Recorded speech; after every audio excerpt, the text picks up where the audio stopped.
மிலாடி நபி ஏன் கொண்டாடுகிறோம் மற்றும் அதன் முக்கியத்துவம் என்ன என்று உங்களுக்கு தெரியுமா? நபிகள் நாயகத்திற்காகவும் அவரின் போதனைகளுக்காகவும் கொண்டாடப்படும் நாள்தான் மிலாடி நபி. இது நபியின் நினைவு தினமாகவும் கொண்டாடப்படுகிறது.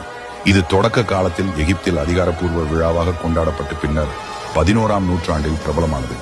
அன்றைய காலகட்டங்களில் ஷியா முஸ்லிம்களின் அப்போதைய ஆளும் பழங்குடியினர் மட்டும்தான் இந்த பண்டிகையை கொண்டாட முடியும், பொதுமக்கள் அல்ல.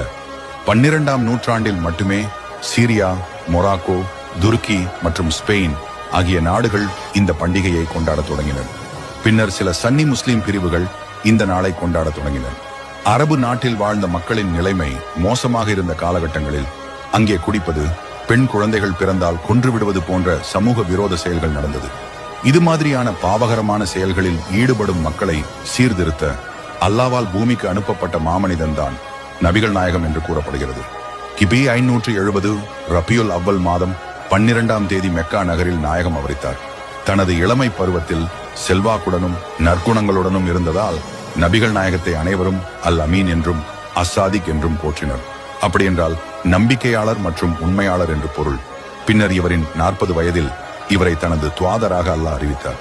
இவர் இறைவனின் தூதராக அறிவிக்கப்பட்டதும் நமது வணக்கத்திற்குரியவன் அல்லாஹ் ஒருவனே, நான் அவனுடைய துவாதனாக இருக்கிறேன் என்று உலக மக்களின் நல்வாழ்வுக்கு வழிகாட்டினார். இதனை கேட்ட மெக்காவாசிகள் அவரை 53வது வயது வரை துன்புறுத்தினார்கள். இதனால் தான் மெக்காவில் இருந்து 450 கிலோமீட்டர் தூரத்தில் உள்ள மதீனாவுக்கு அவர் குடிபெயர்ந்தார்.